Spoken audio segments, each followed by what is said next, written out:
شايفين شكل قطعة البانيه ولا صوت القرمشة ولا اللون الجميل جدا ولا الكفر اللي لازق عليها وشكله تحفة؟ حاجة كده جميلة جدا. ازيكم عاملين ايه؟ ان شاء الله بقى النهاردة هنعمل بانيه الشركات بطعم ألذ وأنضف وأوفر كتير، وهنعرف كمان كل التفاصيل وازاي كمان يطلع معاكي بالشكل ده ومستوي، وكمان الكفر بتاعه ما يفكش منك ويديكي طعم أحلى كمان من بتاع الشركات. كملوا بقى معايا الفيديو للآخر، وقبل ما نبدأ ما تنسوش تشتركوا في القناة، ويلا بينا نبدأ ونشوف هنعمله ازاي. أول حاجة عندي بطاطستين هاخدهم عشان أبشرهم، وده شكل البطاطس بعد ما اتبشرت بالشكل ده. طبعا أنا غسلتها كويس جدا في المية وبعد كده صفيتها. هجيب بعد كده بصلاية متوسطة الحجم، وبعد كده بقى هجيب الكبة وهنزل فيها بالبصلاية وكمان البطاطس اللي لسه بشرينها. البطاطس بالشكل ده أحسن كتير من البطاطس المسلوقة. هفرمهم طبعا فرم ناعم، وده شكل البصل مع البطاطس بعد ما اتفرموا. بعد كده عندي كيلو من صدور الفراخ مغسولين كويس جدا ومنقوعين طبعا في ميه وملح وليمون وكمان معلقه من الطحينه. بعد كده هجيب الكبه وهنزل فيها بكل الفراخ، وهاخد الفراخ وافرمها فرم ناعم. دي الفراخ بتاعتنا بعد ما فرمناها. هنزل عليها بعد كده بقى بالجزر والبطاطس اللي لسه فرمينهم برضو، ونص معلقة صغيرة من البيكنج باودر، و3 معالق كبار من النشا،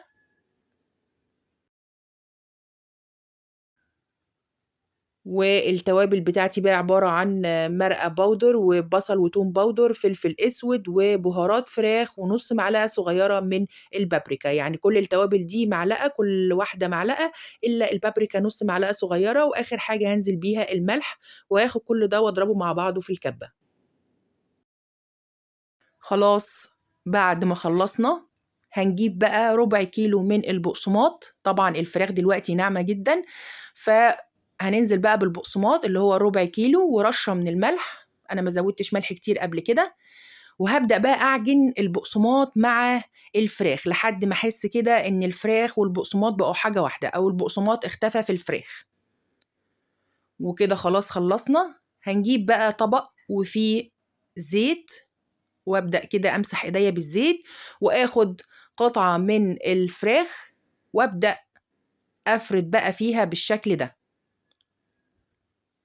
اظبط كده الاطراف وافرد كويس جدا، وانزل بالشكل المسحوب ده من تحت، يعني يديني شكل الدمعة اللي هو شكل الشركات والمصانع بيعملوه.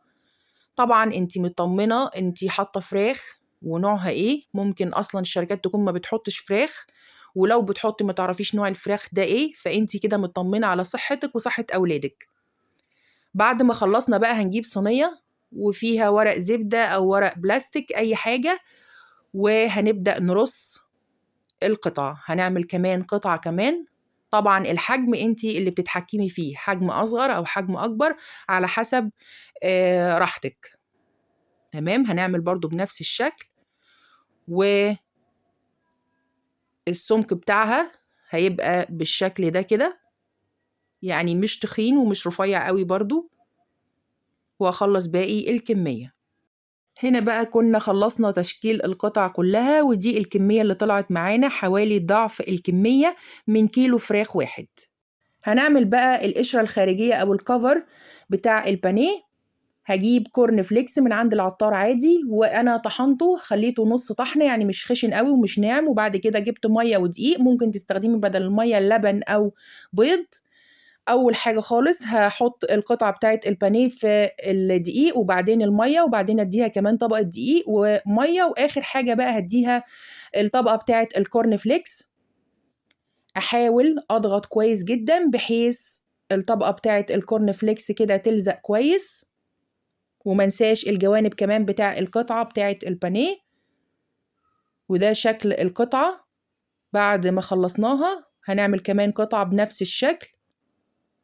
دقيق وبعدين مية وبعدين دقيق ومية، وآخر حاجة بقى طبقة الكورن فليكس. نضغط كويس جدا عشان الطبقة الأخرانية تثبت وتلزق. وهخلص بقى باقي الكمية. بعد بقى ما خلصت البانيه هحطه بقى في أطباق زي دي كده، وهغطيه بستريتش راب، وهحطه في الفريزر لحين الاستخدام إن شاء الله في شهر رمضان الكريم. ده جزء من البانيه أنا قليته عشان أوريكم شكله. سامعين صوت القرمشة؟ بعد القلي الكفر ما شاء الله مفكش، لازق جدا، الشكل تحفة وطعم لذيذ جدا، أحلى مليون مرة من بتاع الشركات، وأوفر كتير لأننا عملنا ضعف الكمية من كيلو واحد بس. اسمعوا بقى صوت القرمشة كمان. طبعا واحنا بنقلي بنسخن الزيت كويس جدا، وبعدين ننزل بالبانيه في الزيت ونوطي النار بعد كده عشان يستوي كويس. جربوه بقى وإن شاء الله هيعجبكم. أنا سوزان محمد، للي لسه أول مرة يشوفني ما تنسوش بقى تشتركوا في قناتي على اليوتيوب، وكمان تفعلوا زر الجرس عشان كل ما نعمل وصفة جديدة إن شاء الله توصل لكم. وكمان صفحة الفيسبوك بنفس الاسم سوس كيتشن مطبخ سو، ولايك وشير، والسلام عليكم.